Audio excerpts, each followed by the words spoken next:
actualité de la société jeune. Le thème, euh, le sujet de l'entrepreneuriat.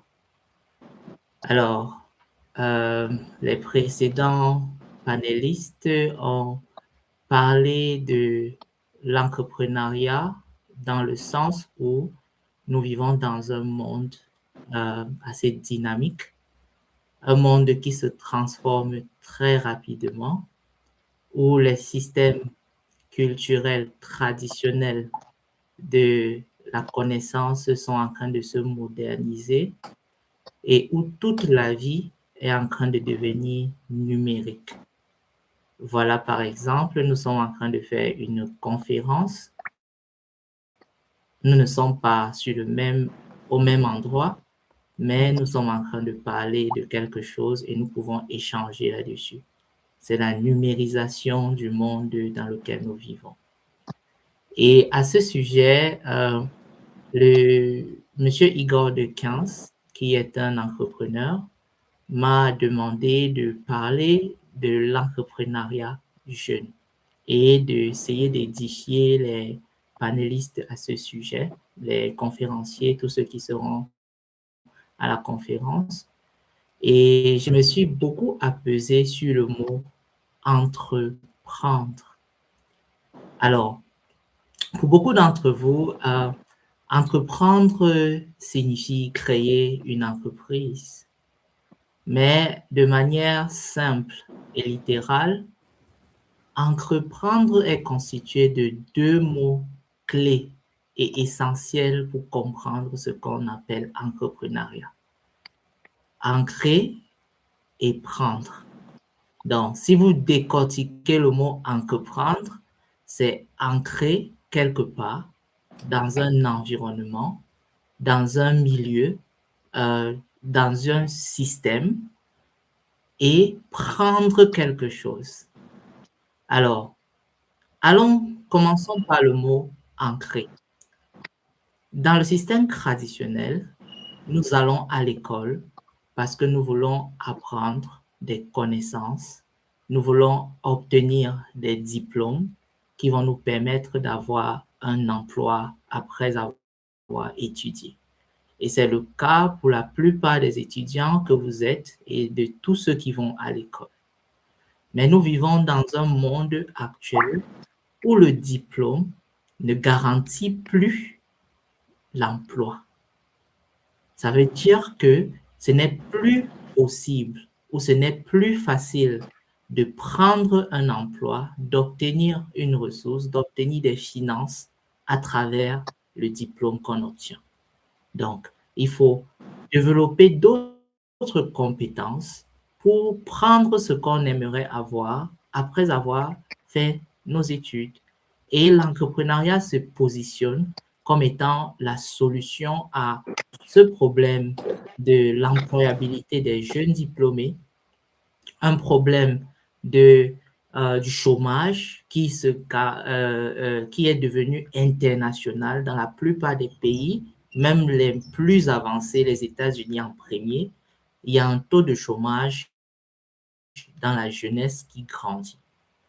Et entreprendre, c'est décider d'identifier un problème, développer une solution et vulgariser cette solution afin de prendre les ressources qui sont disponibles pour être à l'aise, donc avoir une meilleure qualité de vie.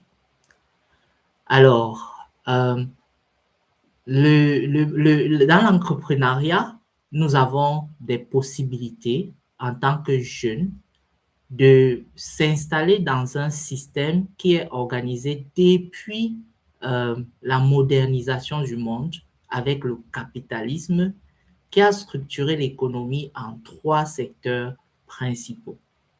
Nous avons le secteur primaire qui est constitué de l'agriculture, l'élevage, l'exploitation des ressources minières, la commercialisation de tout ce qui provient de la nature. Ça, c'est l'économie primaire.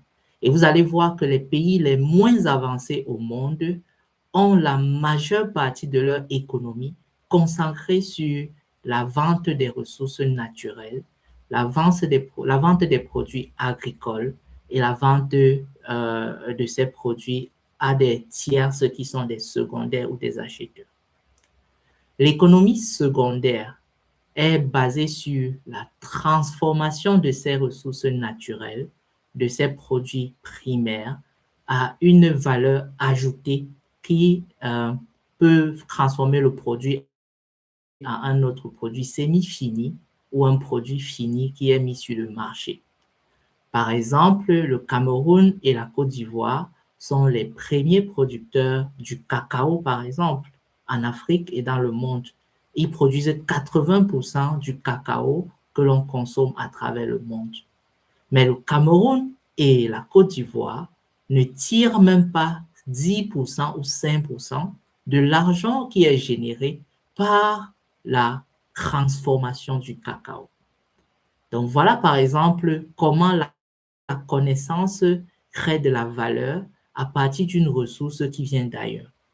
Et l'économie tertiaire, c'est l'économie des services, le commerce, les banques, la finance et tout ce qui tourne autour des services sont dans le secteur tertiaire. Et la plupart des pays les plus développés au monde reçoivent près de 80% de leur économie à partir du tertiaire, rien que des services, rien que du développement des technologies, rien que du développement de tout ce qui peut être vendu sans dépenser beaucoup d'argent. Et voilà ce dans quoi nous sommes. Nous sommes dans un monde où la technologie est en train de prendre le dessus sur tout ce qui est entendu comme étant une économie. Monsieur Igor Dequens, le précédent panéliste, ont parlé du trading, du commerce en ligne, de l'Internet. Tout ça sont développés par des individus qui étaient des étudiants avant, qui ont pensé au problème qui était la connectivité entre les institutions, entre les individus, et qui ont développé des solutions pour résoudre ce problème et vendre ces solutions à haute échelle. C'est pourquoi vous allez voir, la plupart des milliardaires sont des informaticiens, des gens qui développent des solutions numériques, etc. Alors, pour vous qui êtes étudiant en Turquie, l'entrepreneuriat pourrait constituer une solution aux problèmes que nous rencontrons, que ce soit dans nos pays d'origine ou dans le pays où nous vivons. La Turquie est un pays dont l'économie est à 70% basée sur des services, mais des services secondaires, le tourisme, la vente des ressources naturelles également, mais beaucoup plus sur la promotion des produits fabriqués en Turquie. Et les gens qui vivent en Turquie peuvent créer à partir de ce qu'ils voient en Turquie des business, comme l'a dit le précédent panéliste, des commerces en ligne, des produits qu'ils vont vendre à leur connaissance, des produits qu'ils peuvent vendre en ligne à des personnes qui ne voient pas, et etc. Mais il est important d'ancrer dans le secteur identifié à travers, il faut identifier un problème et ancrer dans ce secteur, développer une solution et la vendre à beaucoup de gens. Donc, par exemple, pour le cas de ceux qui vivent en Turquie, la Turquie développe beaucoup de technologies sur l'armement, sur les technologies informatiques, sur le commerce des services, que ce soit des services touristiques, des services d'accompagnement, des services de traduction. Et ce sont des secteurs qui peuvent intéresser beaucoup d'étudiants pour pouvoir développer une entreprise. Pour le cas de Igor Dequens, par exemple, qui est arrivé en Turquie en 2019-2020, c'était une année où le Covid avait frappé le monde entier. Et il est arrivé avec une vision, celle de pouvoir aider à faire développer le business qu'il avait vu avant au pays que ses parents, sa maman faisaient, qui était le commerce des vêtements. Et à son arrivée, dès son arrivée, il a commencé à s'intéresser à ce commerce des vêtements, acheter en Turquie, envoyer au pays pour qu'on puisse vendre et avoir une plus-value. Mais le Covid avait fait que il y avait plus de vols, les avions étaient arrêtés et c'était difficile d'envoyer des colis en Afrique et il fallait qu'il crée de la valeur. Il était l'un des premiers à se lancer sur YouTube dans toute la communauté des étudiants qui étaient à Trabzon ou en Turquie en général parce que euh, nous avons eu l'idée de rassembler les étudiants à travers la Turquie pour essayer de les encadrer et de leur donner des conseils pour qu'ils puissent se développer. Donc, Igor était l'un des premiers à créer une chaîne YouTube dans la période de Covid à faire du cinéma, de la danse et du théâtre pour mettre sur cette chaîne YouTube. Mais moi, étant tellement surpris, je lui ai demandé à quoi vous sert un tel divertissement parce que c'était juste pour se divertir, c'était pour changer les idées. Mais Igor me dit non, YouTube est un canal qui paye. Quand tu as 1000 abonnés, 2000 abonnés, 10 000 abonnés, tu peux recevoir des finances pour pouvoir développer ta chaîne et payer des acteurs et créer tout un canal. J'ai dit, waouh, ça c'est une vision, ça c'est une idée qui a été développée jusqu'à l'amener à faire du crédit qu'il fait aujourd'hui parce qu'il s'est beaucoup intéressé à la technologie, à ce qui se passe sur le numérique, ne pas aller juste sur les médias sociaux pour se divertir, mais essayer de développer une source de revenus à travers le divertissement. Bon, je pense que j'ai eu juste 5 minutes pour essayer de préparer ce que euh, je devais vous dire. Mais sachez que la Turquie est un pays où le e-commerce, l'import-export, le tourisme, les services, que ce soit les services d'accompagnement pour les étudiants qui arrivent, les services de logement, la technologie, que ce soit dans l'armement, que ce soit dans la transformation des produits primaires en produits secondaires, que ce soit dans les usines de fabrication des produits manufacturés, agroalimentaires, tout ce qui peut aider à transformer les produits locaux chez nous en produits avec une valeur ajoutée. Ce sont des opportunités que vous pouvez découvrir, apprendre et implémenter dans les pays d'où nous venons. Mais il y a également les produits, les services de livraison. Par exemple, nous venons des pays ou dans notre pays, particulièrement au Cameroun, il n'y a pas encore un service de livraison assez développé. Et voilà, en Turquie où vous êtes, où vous voyez que étant chez toi, tu peux commander un plat de restaurant, tu peux commander des fleurs, tu peux commander des vêtements et tu te fais livrer tout cela à la maison. Ce serait intéressant que vous puissiez ancrer dans ce secteur, apprendre comment ça fonctionne et développer une solution pour résoudre un problème similaire au Cameroun et implémenter cette solution dans notre pays. Et aussi, la manière de penser entrepreneuriat ne doit pas se limiter à un contexte géographique. Nous venons du Cameroun, mais nous venons de l'Afrique entière. S'il faut implémenter un service de livraison, il faudrait prendre un petit échantillon. Ça peut être une ville, ça peut être un village, ça peut être un pays, mais ça peut être, il faut penser grand pour développer une activité. Et la plupart des étudiants ont toujours en tête que pour se lancer en entrepreneuriat, il faut un grand capital, il faut des ressources immenses, il faut des connaissances immenses, il faut un réseau immense, alors qu'il faut simplement avoir une idée. Et de l'idée doit partir, l'idée vient de l'identification d'un problème, du développement d'une solution adaptée au contexte local et de l'implémentation. Donc, Si vous avez des idées, vous ne cherchez pas à les implémenter, vous allez rester avec l'idée et cette idée ne va jamais mûrir. Alors, pourquoi c'est important de se lancer dans l'entrepreneuriat quand on est encore étudiant? Comme M. Igor l'a dit, comme le précédent communicateur l'a dit, entreprendre, c'est faire une école. C'est se mettre dans l'école de l'apprentissage. On a parlé d'ancrer quelque part et de prendre quelque chose. Mais pour prendre quelque chose, il faut d'abord apprendre. Et apprendre, c'est s'exposer à la connaissance, s'exposer à l'ensemble des informations qui tournent autour de ce secteur. Qu'est-ce que je veux résoudre comme problème?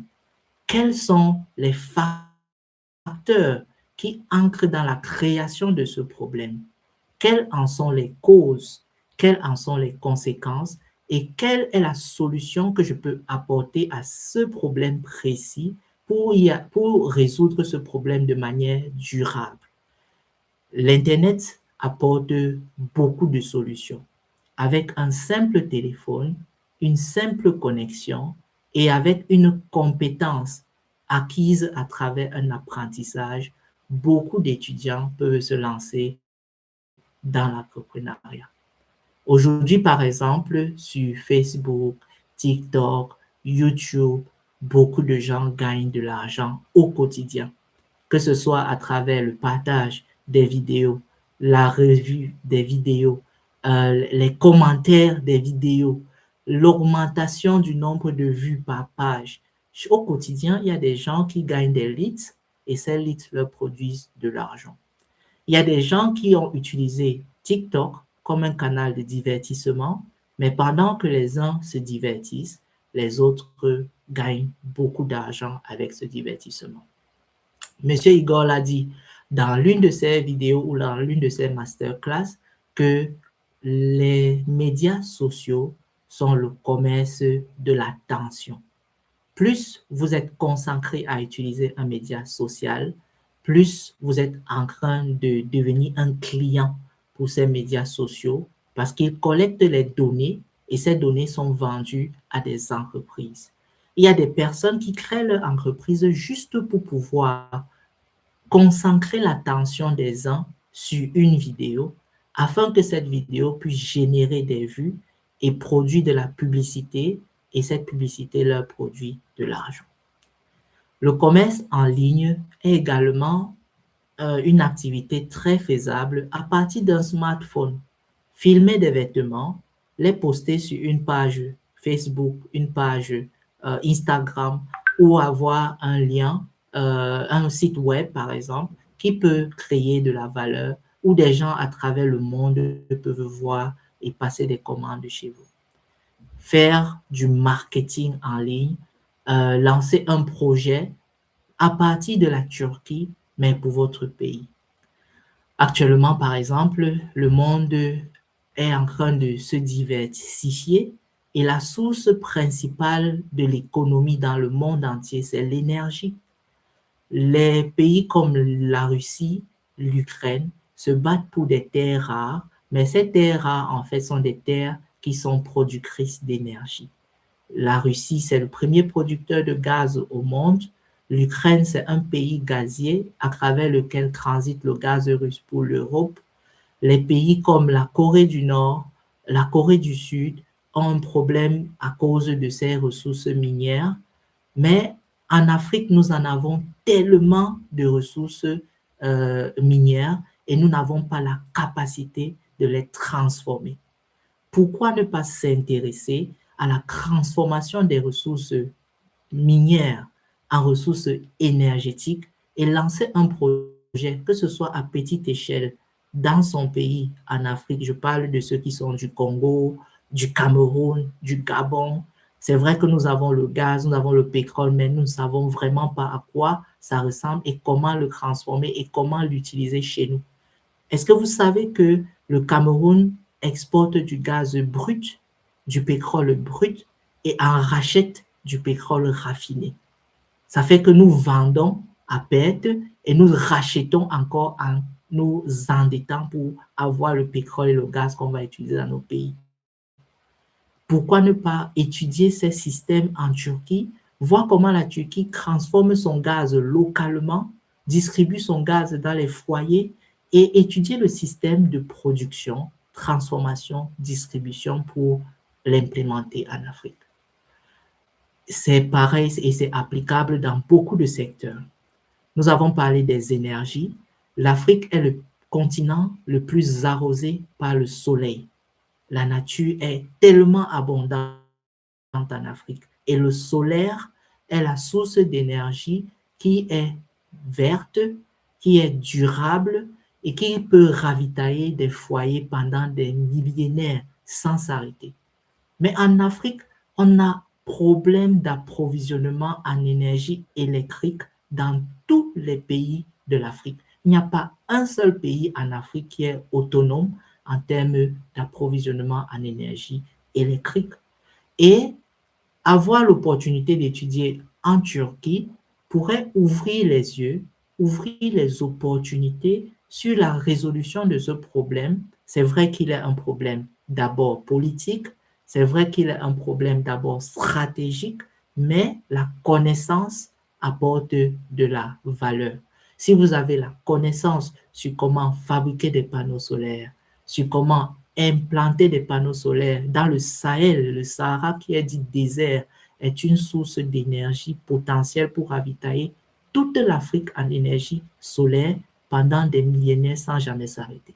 Donc voilà par exemple des cas concrets de notre réalité qu'on peut essayer d'étudier, un problème qu'on peut essayer de comprendre et d'apprendre comment le résoudre et chercher des solutions pour le résoudre durablement.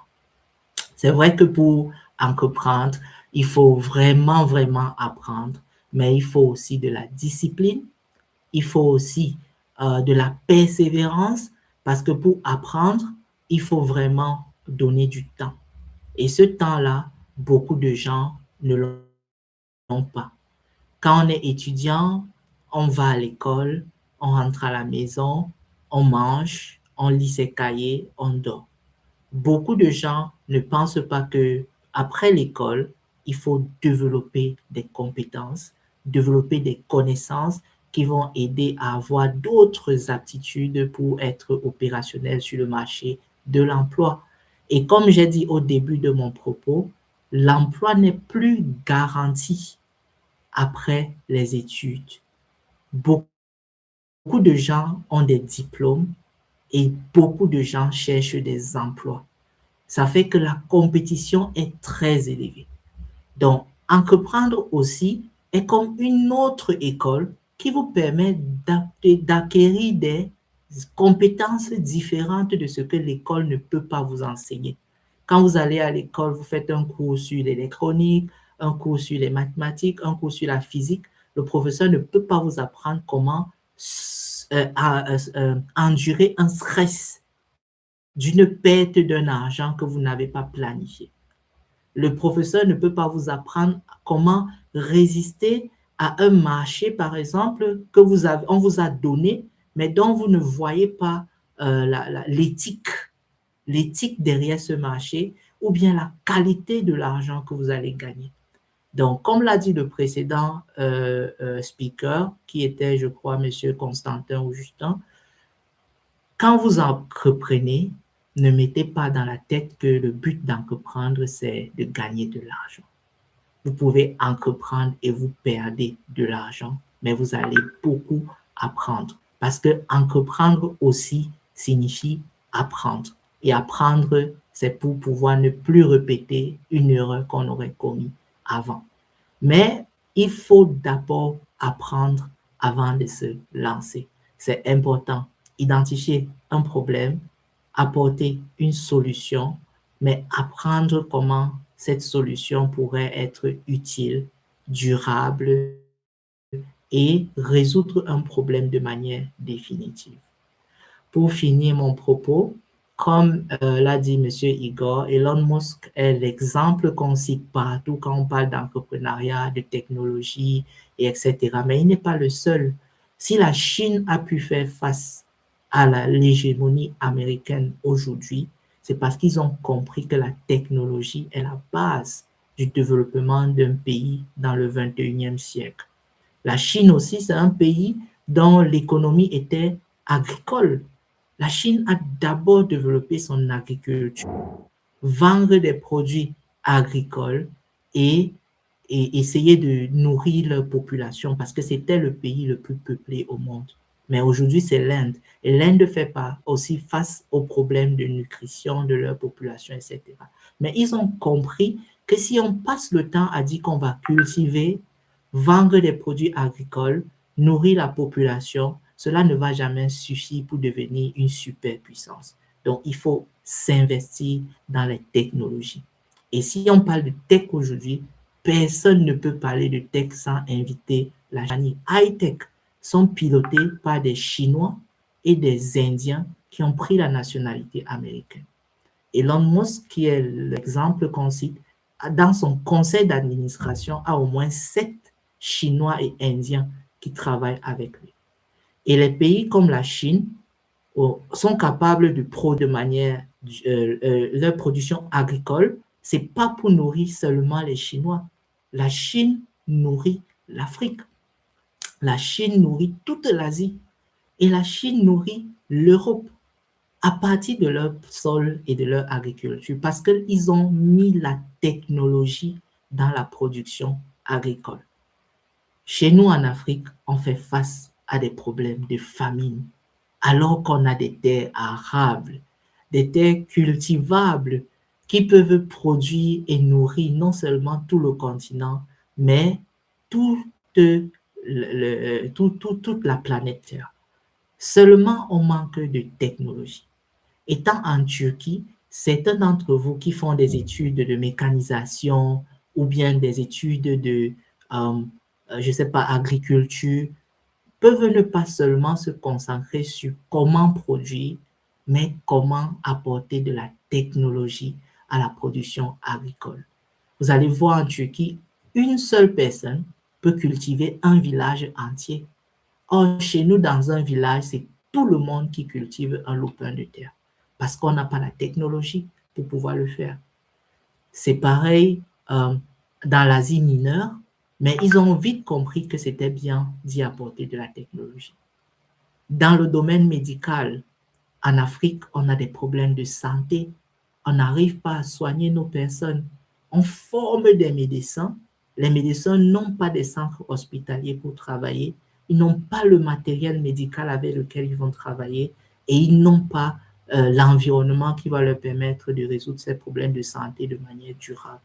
Mais quand les médecins formés en Afrique sortent pour aller travailler en Allemagne, au Canada, aux États-Unis, ils deviennent les meilleurs des meilleurs.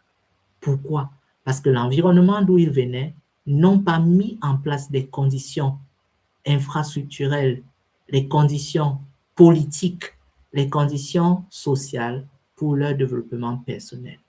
Et quand vous êtes en Turquie, il faudrait identifier qu'est-ce que la Turquie fait pour avoir un aussi bon système de santé. Qu'est-ce qui est important de copier? Est-ce qu'il n'est pas bon de développer une entreprise qui va se baser seulement sur la fabrication des produits médicaux, sur la fabrication d'un secteur, parce qu'il y en a tellement, les prothèses, les prothèses dentaires, les prothèses pour les accidents de pied, que ce soit pour les médicaments, ceux qui font pharmacie, que ce soit pour tout ce qui peut aider à résoudre un problème, est une solution pour lancer une entreprise. Donc, je pense que voilà mon propos pour ce soir. Je ne sais pas s'il y aura une phase de questions-réponses, mais le but de ma participation à cette conférence était de parler de l'entrepreneuriat jeune, pourquoi c'est important de se lancer quand on est encore étudiant et non pas d'attendre de finir les études avant de chercher à développer quelque chose. Parce que la phase des études, c'est une phase d'apprentissage. Et si vous lancez dans l'entrepreneuriat pendant que vous êtes étudiant, vous apprenez 2 fois plus rapidement. Et c'est le meilleur moment pour se lancer en entrepreneuriat.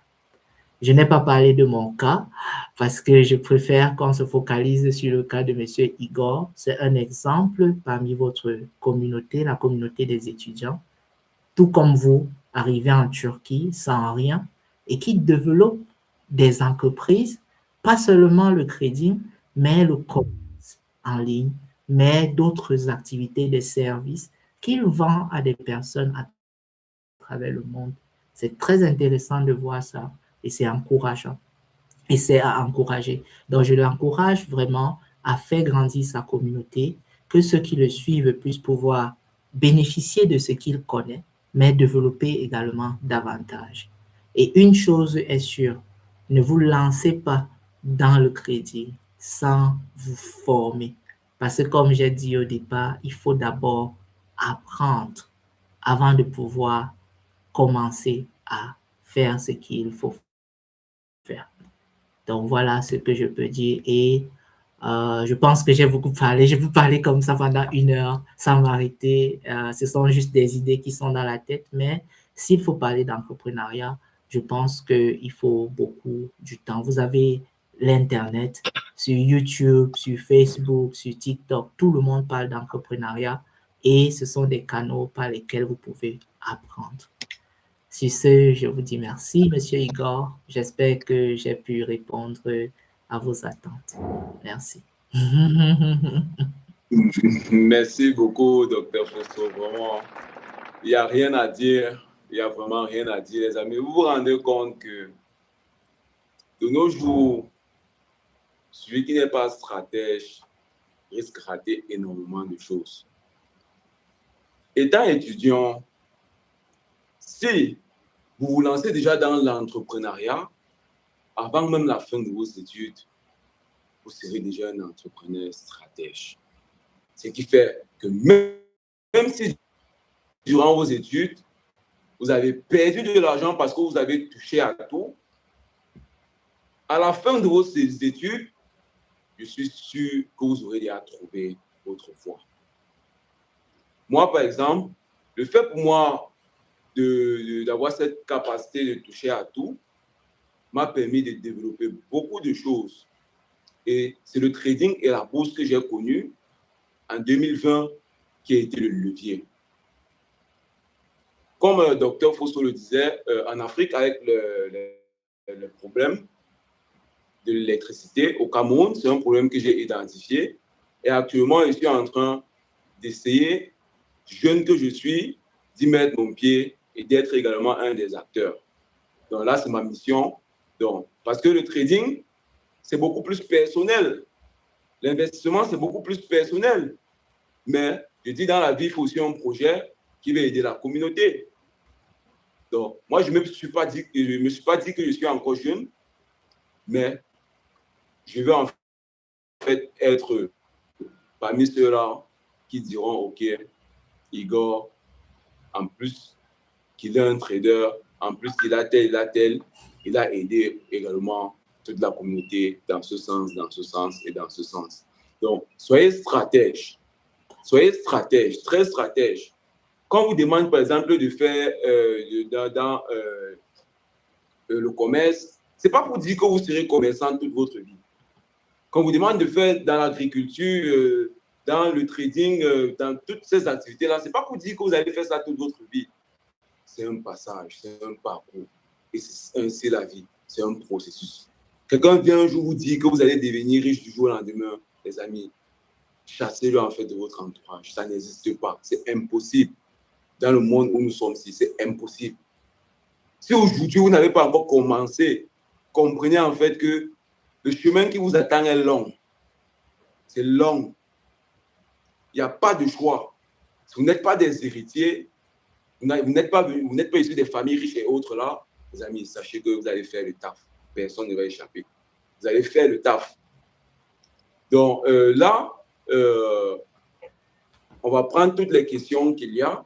Donc, si vous avez des questions, si durant la conférence, vous avez énuméré des questions, c'est le moment. Donc, vous pouvez poser vos questions. Donc, vous avez vu, je vous ai épargné, moi, mon parcours, la route que j'ai suivie et tout, parce que ça devait faire trop long. Parce qu'il y a beaucoup à dire.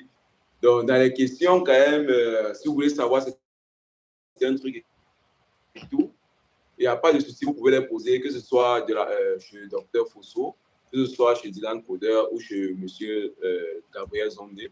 Il n'y a pas de souci. Donc, s'il y a des questions, nous, on vous écoute.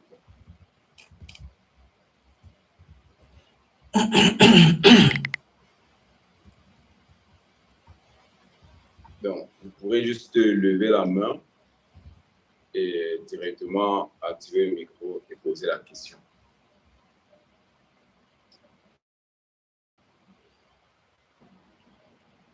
Alors, pendant que les gens cherchent à préparer leurs questions, je voulais aussi rappeler que l'entrepreneuriat n'est pas facile. Le but de l'entrepreneuriat, c'est de se faire de l'argent. Donc, c'est de gagner quelque chose à la fin d'un effort rendu. Et les étudiants qui entreprennent ont parfois la chance de gagner beaucoup d'argent. Parce que quand tu te lances dans un secteur, après avoir identifié un problème et y apporter une solution, tu peux te retrouver avec beaucoup d'argent. Mais il faut savoir aussi gérer l'argent. Et le crédit dont M. Igor parle, je pense que c'est une activité de gestion. Gestion des actifs, gestion des passifs, vente des choses qu'on ne voit pas, mais dont on peut acquérir à distance. Je ne suis pas un expert dans le domaine du trading, je ne m'y connais pas, mais je sais que c'est une activité qui a besoin de beaucoup de patience, de beaucoup d'apprentissage et surtout de beaucoup d'exercice. Il y a des gens qui vont à l'école pour devenir traders. C'est des branches à l'université où on dit formation des marketistes, traders, et ils obtiennent un diplôme en trading. Mais être diplômé en trading ne veut pas dire que tu vas gagner de l'argent. Ça veut dire que tu vas aller dans un marché boursier, tu vas identifier des ventes des actions, tu peux les acheter, tu peux les revendre. Et si tu les achètes quand elles ne coûtent pas cher, tu les revends quand elles coûtent cher, tu gagnes de l'argent.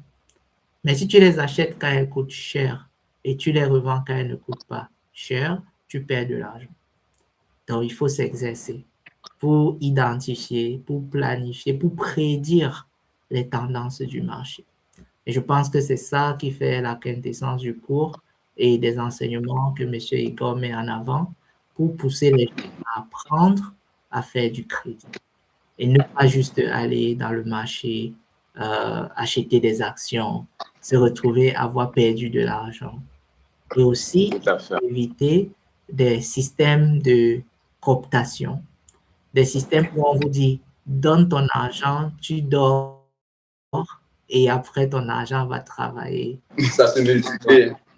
C'est des systèmes qui ont poussé beaucoup de gens à perdre de l'argent par naïveté et sans vraiment comprendre de quoi il s'agit.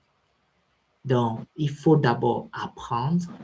Après avoir appris, il faut comprendre. Et après avoir compris, il faut se lancer. Donc, c'est un processus évolutif. Tout à fait. Ne vous lancez pas sans avoir appris. Il faut apprendre.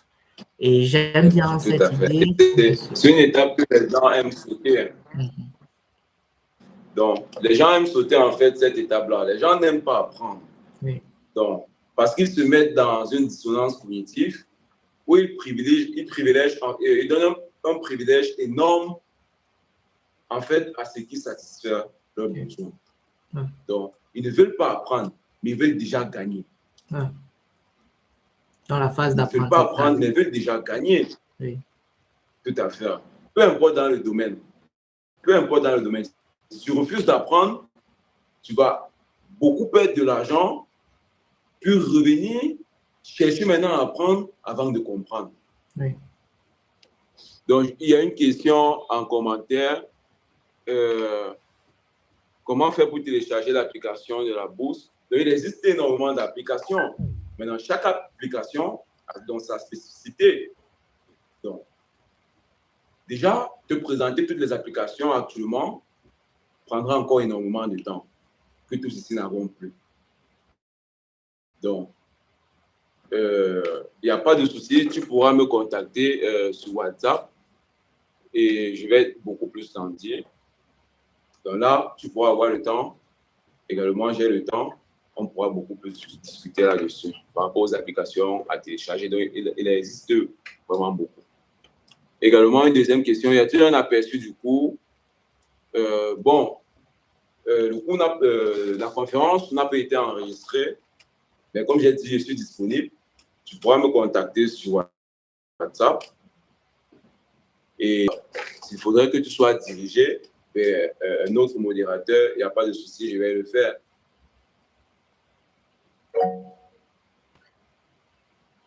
Ok, Nacho, on t'écoute.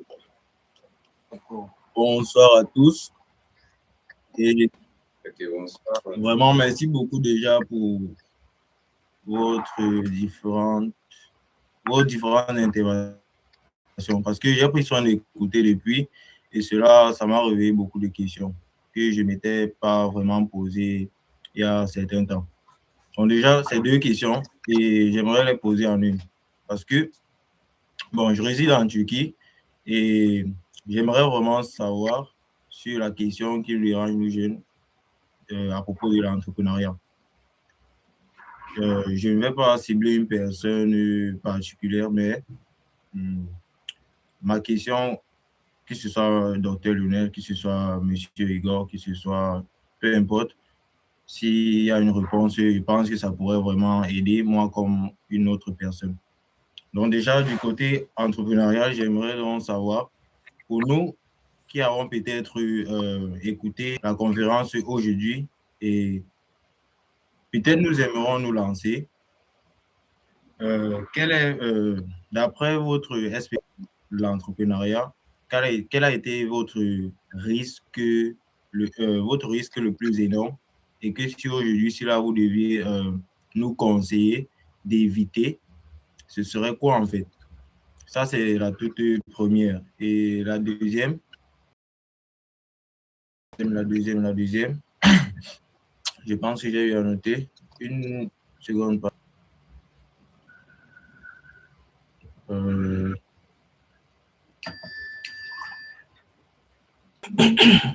Ouais, donc c'est comme je disais, si aujourd'hui je veux peut-être me lancer dans l'entrepreneuriat, quel serait le risque le plus énorme que vous avez rencontré et que vous aimeriez que nous l'évitons?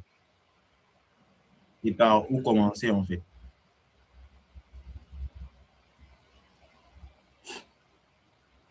Bon, pour mon cas, en fait, je vais toujours parler de ce qui est pour moi source dans le levier principal, dans mon activité principale.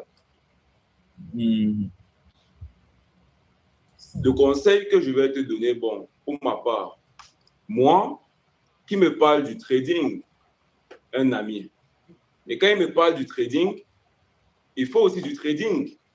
Mais a dit qu'il ne pouvait pas m'accompagner parce qu'il n'avait pas les compétences pour.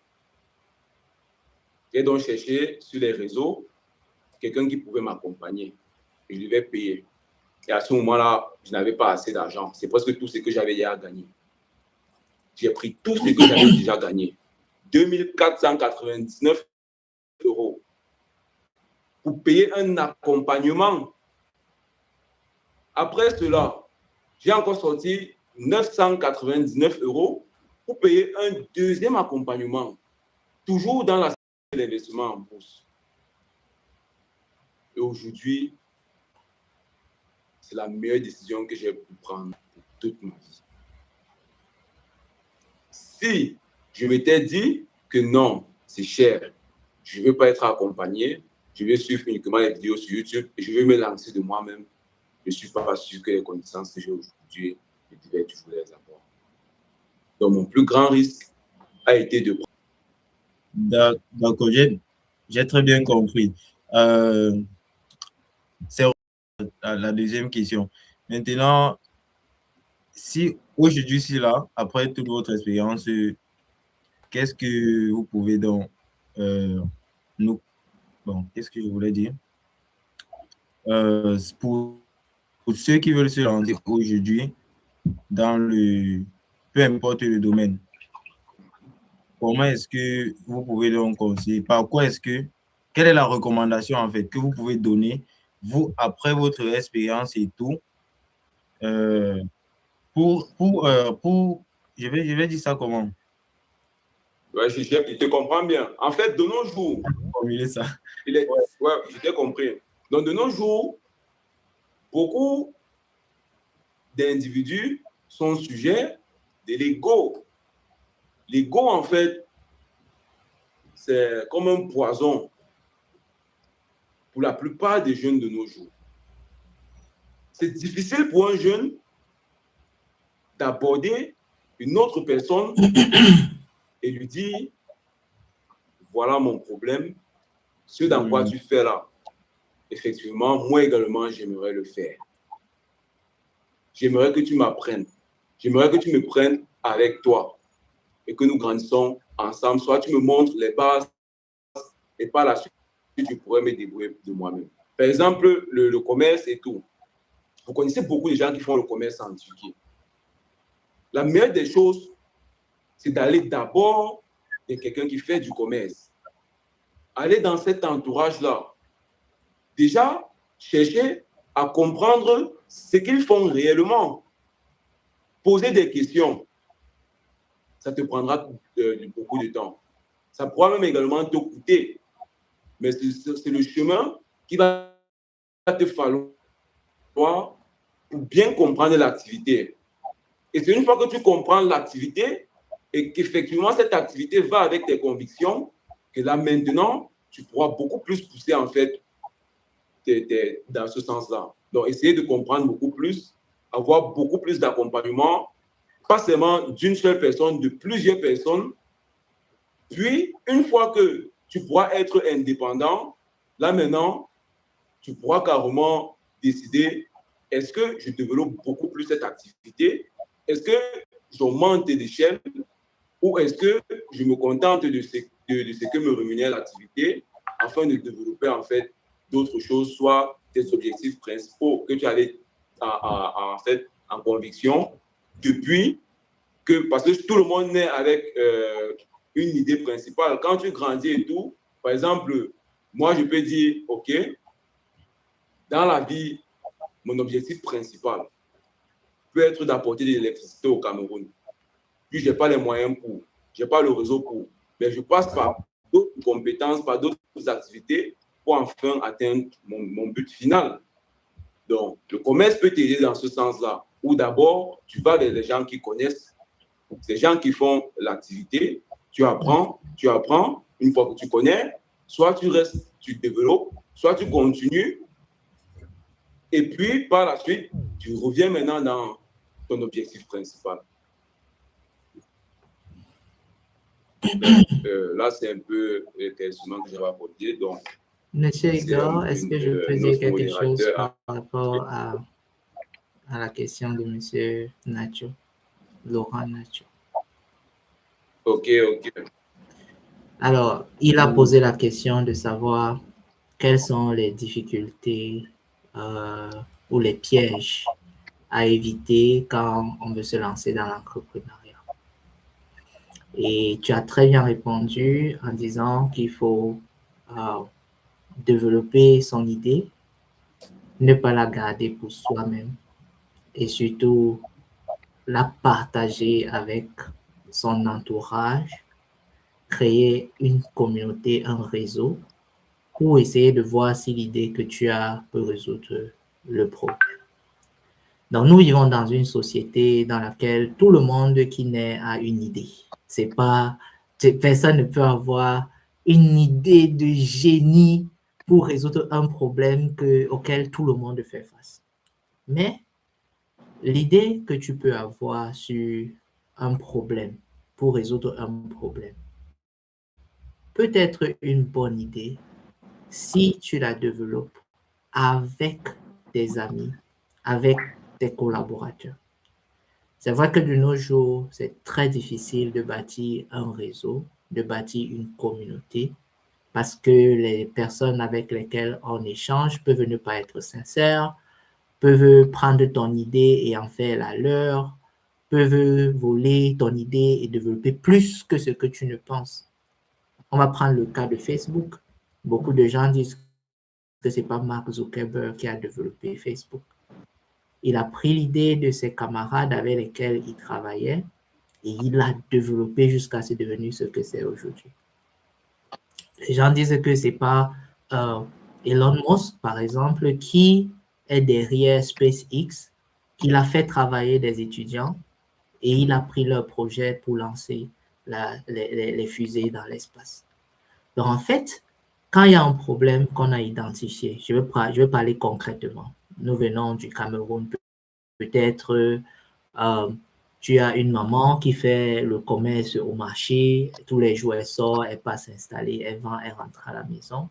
Et tu as une idée, tu dis, bon, je veux un peu changer ce système-là. Je veux que ma maman, au lieu qu'elle aille au marché faire son commerce, elle va plutôt rester à la maison, essayer d'acheter sa marchandise, mais employer d'autres personnes qui vont aller vendre et venir lui verser de l'argent. Ça, c'est une idée d'affaires très simple, facile. Mais pour ça, il faut soit du capital, soit il faut que les gens avec lesquels elle va collaborer soient vraiment des sincères collaborateurs. Comment tu vas faire pour trouver des bons collaborateurs? Comment tu vas faire pour trouver du capital à ta mère, etc.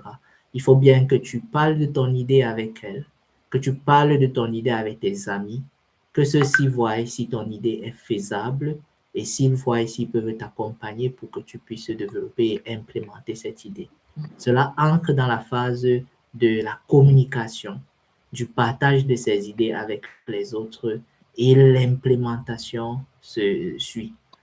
Bon, au Cameroun, par exemple, j'étais dans plusieurs associations. On aidait les étudiants, en fait, campagnes d'orientation scolaire. C'était des simples campagnes où nous, les étudiants des grandes écoles, allons dans les villages, les villes, parler de nos écoles aux étudiants. Mais l'un d'entre nous, qui était vraiment très intelligent, a vu un problème. C'est que beaucoup d'étudiants dans les zones rurales, les zones, même dans les villes, avaient un problème d'orientation, avaient un problème pour savoir où ils vont étudier. Et ce qu'on faisait apportait une plus-value, mais qui n'était pas capitalisée. Quelqu'un s'est levé un matin, il a dit, bon, quand on communique, il faut qu'on invite les gens à venir faire les cours de préparation chez nous et ils vont pouvoir payer un petit montant, aller dans les classes. Une petite idée, un petit projet et c'est devenu un grand projet. Voilà comment est né, par exemple, Intelligentsia Corporation. Voilà comment est né, à partir d'Intelligentsia Corporation, beaucoup d'autres groupes qui ont vu l'idée, qui ont vu le projet et ont vu en ça un système d'enrichissement. Ceux qui parfois implémentent un projet ne sont pas ceux qui ont développé l'idée. Donc, ton idée peut aider à résoudre un problème, mais tu n'es pas forcément obligé de la garder pour toi. Tu peux partager ton idée avec ton réseau et si ce n'est pas toi qui l'implémente, quelqu'un d'autre peut l'implémenter et la solution que tu veux apporter au problème doit être implémentée et gagner de l'argent. Donc, ça, c'était un exemple. En Turquie, par exemple, beaucoup de gens quittent le Cameroun, les pays d'Afrique pour venir étudier en Turquie. Mais il y a un problème, c'est que les gens n'ont pas l'information, les gens n'ont pas les informations sur comment ça se passe et ne savent pas comment s'y prendre. C'est comme ça qu'on a développé l'idée de faire venir les gens, les accompagner, les coacher, etc. Voilà comment les gens viennent en Turquie et beaucoup de gens ont copié l'idée et font de ça leur business. C'est pas forcément parce que c'est toi qui as l'idée que c'est toi qui vas gagner derrière ce projet. Mais si ça réussit à être implémenté, ça fait que c'est une idée, ça résout un problème et ce problème résolu de manière durable apporte une solution qui apporte de l'argent. Tu n'es pas forcément celui qui va gagner l'argent de ton idée, mais ton réseau peut en profiter, les gens qui te côtoient peuvent en profiter et beaucoup de gens peuvent utiliser cette idée pour se faire de l'argent. Bon, en termes d'entrepreneuriat aussi, quels sont les challenges? Vraiment bâtir un réseau, c'est vrai. Avoir des collaborateurs sérieux, compétents et surtout être persévérant. Parce que si tu te décourages après avoir fait la première erreur, tu dis, je vais laisser tomber, je vais abandonner ce que j'ai entrepris, alors tu auras vraiment des difficultés à devenir un grand entrepreneur. Parce que la plupart des entrepreneurs que vous voyez aujourd'hui ont aussi connu des échecs. Ces échecs les ont reconfortés, ils ont appris et se sont développés avec en essayant de surmonter ces échecs pour grandir dans leur affaire. Donc, avoir une idée, la partager avec ses amis, essayer de travailler sur l'idée, voir comment l'implémenter et implémenter.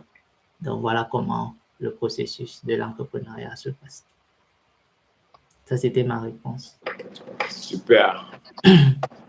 Là, c'est formidable. Je pense, Nacho, tu es beaucoup plus éclairci par rapport à tes questions.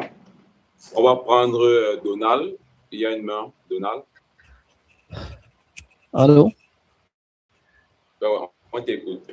Oui, je ne sais pas si vous m'entendez. Bonsoir à tous. Oui, nous vous entendons bien. Bonsoir, M. Donald. Merci beaucoup. Merci déjà à l'initiative de l'organisation de cette conférence et également merci aux différents communicateurs, panélistes.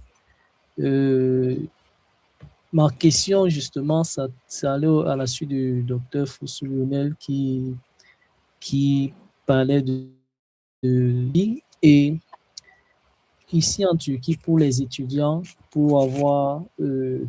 il est difficile d'avoir les jobs, ça se fait dans la zone européenne et autres, et question d'avoir des entrées secondaires. Alors, du coup, l'idée qui nous vient à l'esprit, c'est de pouvoir, comme par exemple, l'exemple de Igor et le premier communicateur, c'est de pouvoir se faire de l'argent à partir du digital, comme vous l'avez si bien expliqué. Alors, la question, c'est de savoir s'il faut même faire se mettre en intermédiaire pour, par exemple, la promotion des produits technologiques pour le Cameroun, pour l'Afrique, question de développer, par exemple, le secteur agricole ou bien le secteur énergétique. Comment avoir développé son audience? Comment mettre sur pied une audience peut-être à travers le digital qui, en fonction d'un domaine, avec votre expérience de nos jours également, par où est-ce que vous nous conseillerez de commencer?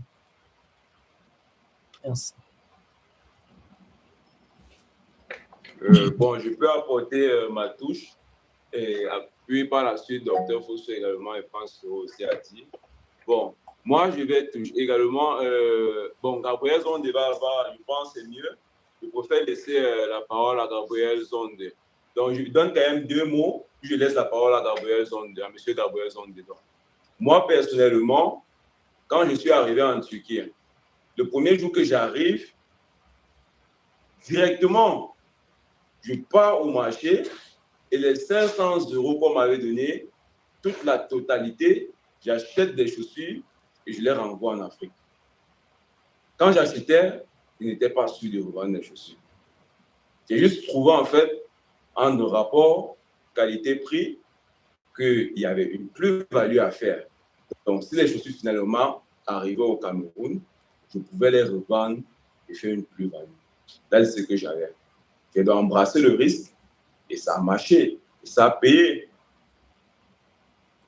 Donc, je suis quitté en fait d'abord de quelque part. J'ai d'abord moi-même expérimenté et sur le coup, j'ai compris en fait que je pouvais acheter personnellement, envoyer, on revend, on me renvoie de l'argent avant de faire un bénéfice. Puis j'ai continué là-dessus et aujourd'hui j'ai 3 boutiques. Donc là, ça a été mon expérience. Pour toi, tu pourras faire pareil. Soit tu pourras carrément, si tu n'as pas un petit capital de départ, organiser des ventes en ligne, faire de la promotion, puis voir comment les ventes se passent et prendre des décisions. Donc, je vais laisser la parole à Gabriel Zondé, à M. Gabriel Zondé pour la suite.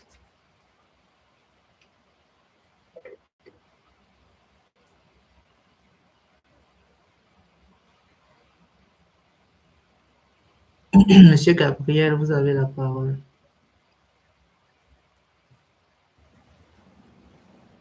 Bonsoir, vous m'écoutez? Oui, oui. Allô? Oui, vous êtes Vous écouté. m'écoutez? Oui. Vous m'écoutez? Oui, on vous écoute. Ah, ok. Pour répondre à ta question, actuellement, pour un étudiant qui est en Turquie de nos jours, c'est bien facile de se faire l'argent. Peu importe la ville là où il est, c'est même plus facile qu'avant. Si je prends mon cas au début, je faisais les visas étudiants. Puis en tant qu'étudiant, j'avais la possibilité non seulement de faire les admissions à l'école, mais je connaissais le processus pour demander un visa étudiant.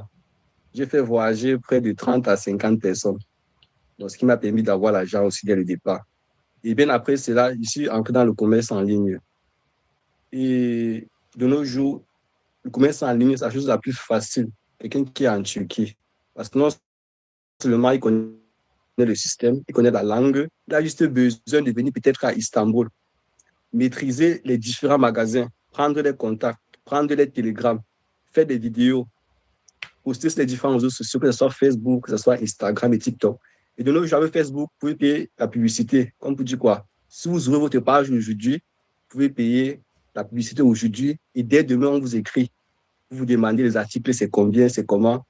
Et vous n'avez pas besoin de vous déplacer parce que les magasins font comment? Vous passez la commande dans le magasin. Le magasin fait la commande. Vous pouvez payer par virement, par IBAN. Vous payez au fournisseur. Et le fournisseur va déposer au cargo que vous voulez. Il expédie à la personne que vous voulez, dans le pays où la personne est. Si par exemple en France, donc, vous envoyez les coordonnées de la personne qui vient en France, il part dans le cargo, on expédie les choses de la France, il dépose là, il envoie. La marge qui est au-dessus que le client a envoyé, vous mettez dans vos poches.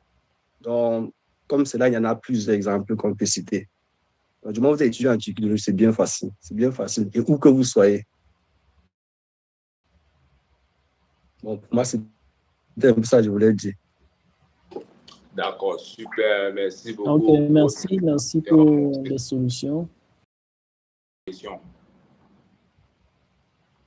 Ok. Est-ce qu'il y a une autre question?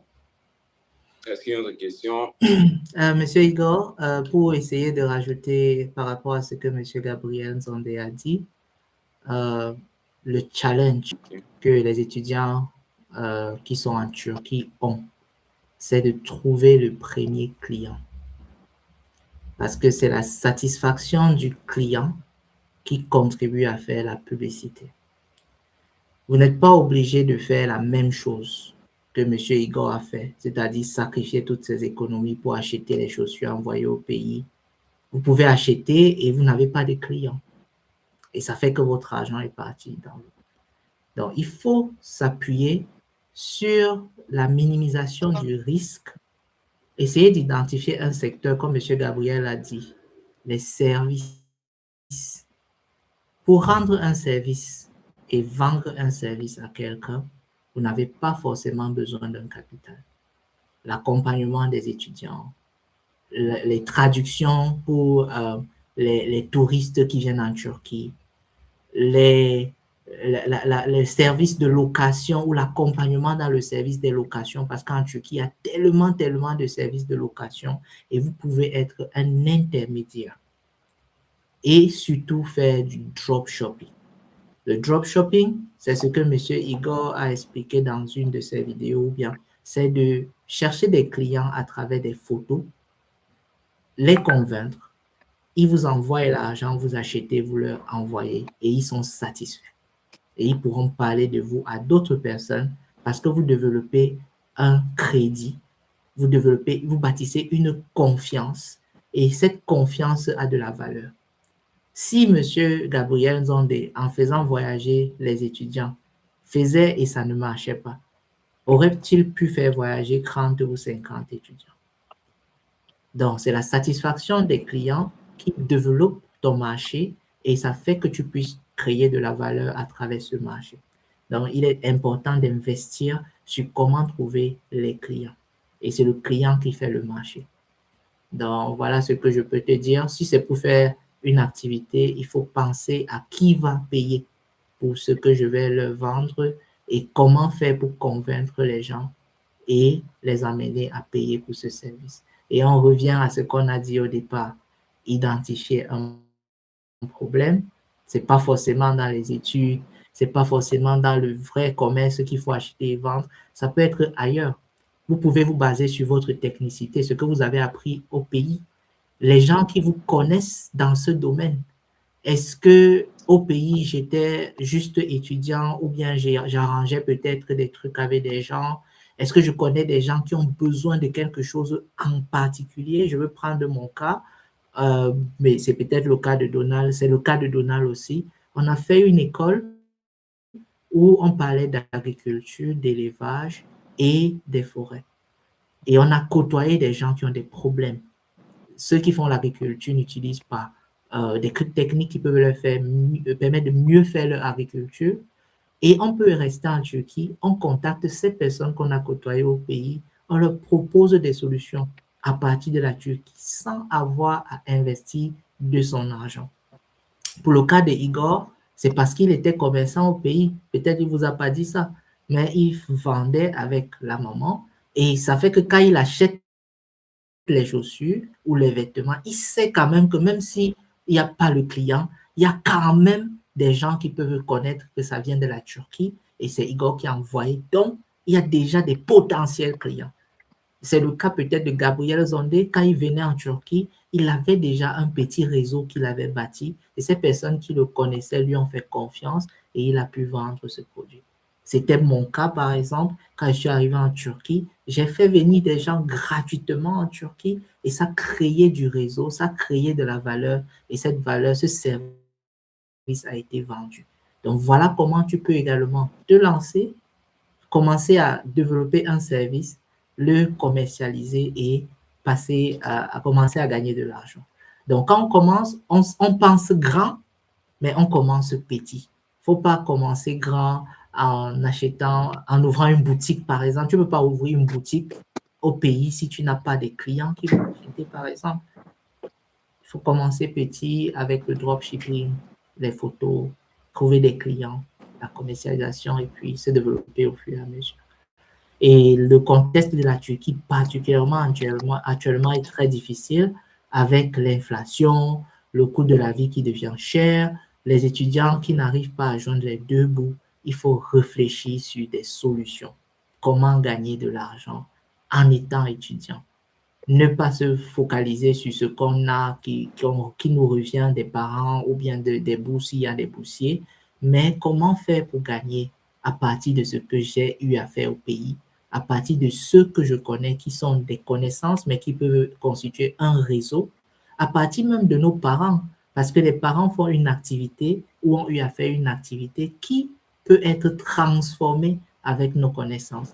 Et cette transformation va apporter de la valeur et c'est comme ça qu'on va devenir un peu plus grand.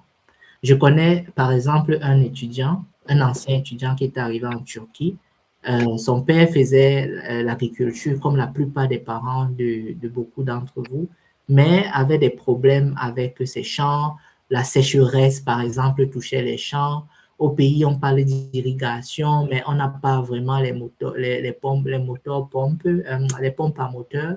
On dit quoi? Moteur pompe. Pompe à moteur. On n'a pas vraiment les techniques d'irrigation qu'il faut. Il est arrivé en Turquie et sa première idée, c'était une plantation en Turquie. Il a vu que les Turcs mettent les tuyaux dans les champs pour irriguer les plantes. Et il a commencé à chercher comment faire partir les tuyaux de la Turquie pour le Cameroun. Il a d'abord aidé à résoudre le problème de son père.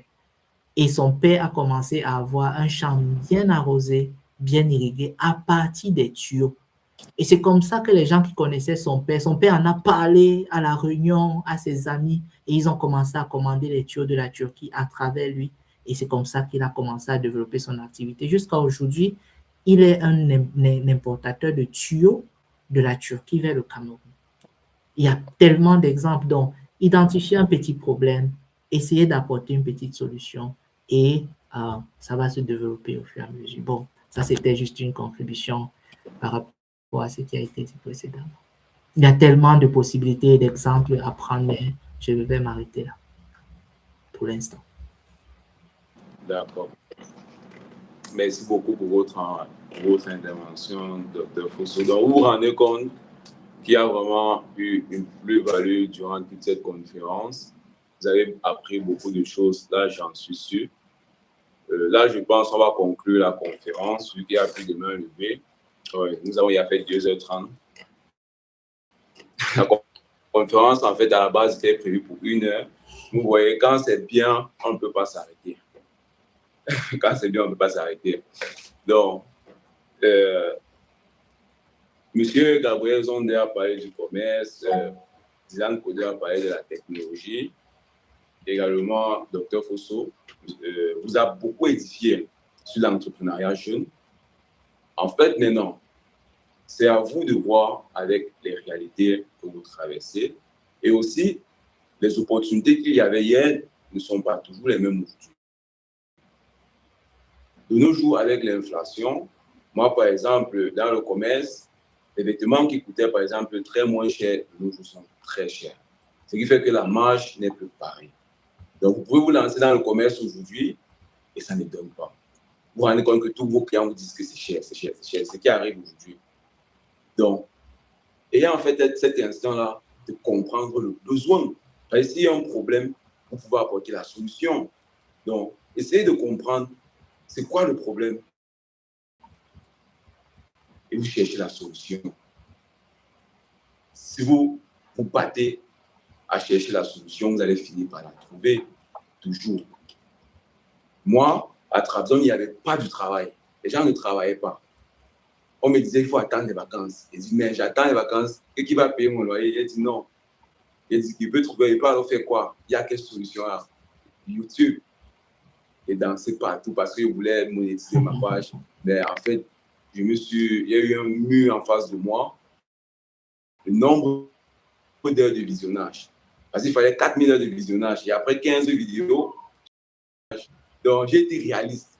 Je faisais ça et me dit, je suis très réaliste. Surtout depuis que j'ai appris le trading. Donc, depuis que je suis trader, je suis devenu très réaliste dans ma vie.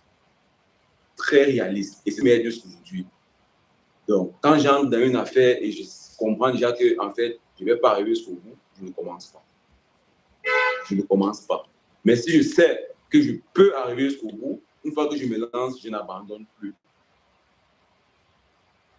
Donc, ayez vos convictions, cherchez vraiment votre route. Cherchez votre route. Et d'après mon expérience, d'après tout ce que j'ai touché jusqu'à présent, le trading, donc la spéculation boursière, reste la seule activité dont vous n'avez pas besoin de réel capital de départ ou débuter. Tout ce dont vous avez besoin, c'est du temps, de la patience et du travail acharné. C'est tout ce dont vous avez besoin. Si vous avez déjà ces compétences-là, c'est fini. Laissez-vous juste du temps.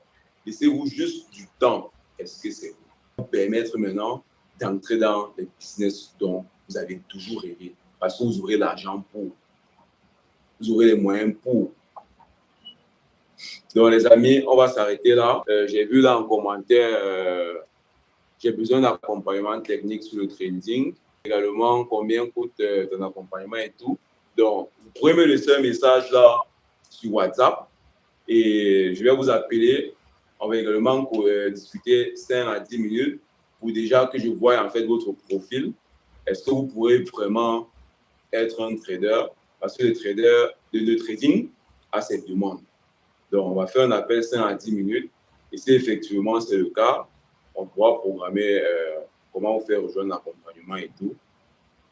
Donc, là, on va clôturer la conférence. Je ne sais pas si un autre modérateur a quelque chose à ajouter. Ok, Gabriel Zondé. Monsieur Gabriel Zondé. Vous m'écoutez? Ouais, nous t'entendons bien. Bon. Pour ceux qui sont restés jusqu'à la fin, généralement, on dit sont ceux en fait qui sont vraiment intéressés. Et si vous êtes vraiment intéressé, n'hésitez pas. Parce que moi-même, je vais vous rejoindre pour cette formation, vous savez, Igor. Parce que après tout ce que j'ai fait, vente en ligne, le chant, j'ai fait tellement de choses, tellement. J'ai tout fait, comme on dit généralement. Le trading, les crypto-monnaies, tout ce qui est le digital là, en ligne, là, c'est l'avenir. Moi, je fais actuellement beaucoup de ventes en ligne, comme je vous ai dit. La majorité de mes ventes que je fais actuellement, c'est en ligne. Et je paye beaucoup de publicité, que ce soit sur Facebook, TikTok, toutes les plateformes. Et dernièrement, il y a une publicité qu'on avait lancée sur Telegram. Et sur Telegram, la publicité Telegram, c'est en crypto-monnaie qu'on le fait. Et du coup, là-bas, j'étais bloqué. Je ne sais pas quoi faire parce que j'ai jamais appris crypto-monnaie. Et là, c'est Igor qui m'a aidé à le faire. Pour pouvoir continuer, c'est pour dire, si je laisse sans me former là, je vais se regretter après. Donc, je serai là avec vous. Donc, ceux qui vont le suivre, Igor, on sera ensemble. Et comme on dit, c'est maintenant. Merci et bonne soirée à vous. Merci beaucoup, M. Gabriel Zonde. Merci pour l'intervention. Donc, docteur Fosso, est-ce que vous avez un mot de fin? Ou Dylan Coder, est-ce qu'il y a un mot de fin? Je vais encore dire merci à M. Igor d'avoir fait cette conférence et merci à tous ceux qui ont pris part à ce page. Il est très intéressant d'apprendre dans le domaine numérique comment gagner de l'argent. Et ce que Igor fait est encourager, bâtir une communauté de personnes avec lesquelles il peut partager ses connaissances et des personnes avec lesquelles il peut gagner de l'argent. Et comme on le dit, le dicton que nous connaissons tous, seul on va vite. Tout le monde peut avoir des connaissances et les gérer seul et aller vite. Mais quand on est ensemble, quand on a une grande communauté, quand on a beaucoup de personnes qui peuvent faire la même chose que nous et gagner ensemble, on va très loin. Donc, ce qu'il fait, c'est de bâtir une communauté de traders, de bâtir une communauté de personnes qui peuvent gagner de l'argent en ligne de manière éthique, sans avoir à scammer, sans avoir à créer des pyramides de Ponzi, mais réellement gagner de l'argent comme ça se fait ailleurs. Et comme il le dit dans certaines de ses vidéos, la bourse, le crédit, l'achat des actifs, c'est tous des sujets d'actualité qui vont être au quotidien dans le monde où nous vivons. On est dans un monde qui se transforme. Si nous restons dans les traditions, on veut rester dans les mêmes types d'économies, le système bancaire est en train de changer, alors on va être en arrière. Il faut apprendre, il faut se former et il faut développer cette compétence de gagner l'argent sur le digital. C'est pourquoi j'encourage ce qu'il fait, j'encourage tous ceux qui le suivent et je pense que vous êtes sur la bonne voie. Donc, merci de m'avoir invité à partager ce que je connais avec vous et je suis très content de dire ce mot. Merci. Merci. Je veux aussi ajouter un petit truc. Ouais. Ok. Bon, déjà, je remercie tous ceux qui nous ont écoutés. Et ce que je peux ajouter, c'est que n'hésitez pas de vous lancer pour tous ceux qui veulent vraiment entreprendre. Comme Dr. Lionel l'a dit, le plus dur, c'est le premier client.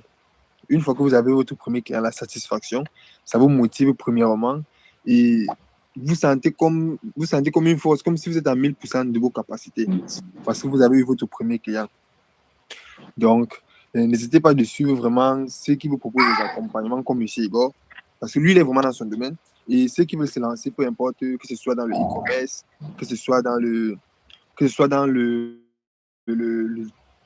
trading, que ce soit dans la technologie, pour ceux qui veulent créer des petites entreprises, qui veulent lancer leur business, vous devez savoir également que si vous avez besoin des services de création des sites internet, pour ceux qui ont des projets qu'ils veulent réaliser, qui veulent concrétiser, mais qui ont peur de se lancer, que ce soit des applications qui veulent lancer, des sites internet et tout, pour ceux qui veulent se faire de l'argent en ligne sur les réseaux sociaux, monétiser leur page, comprendre comment ça fonctionne réellement, comment est-ce que vous pouvez gagner même de l'argent sans avoir à afficher votre visage sur les réseaux sociaux, comment est-ce que vous pouvez gagner de l'argent avec juste un site internet, vous êtes dans le bon meeting.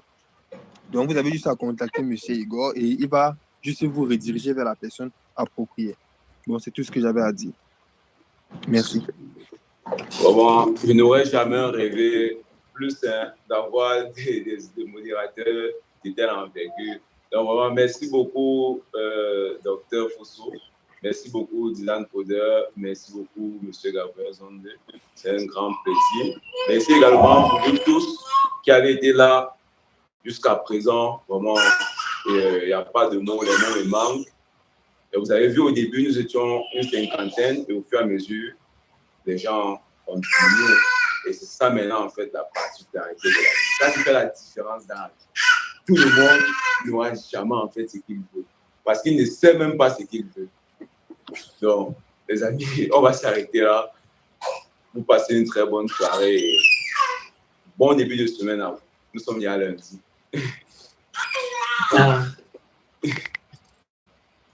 Ciao, ciao.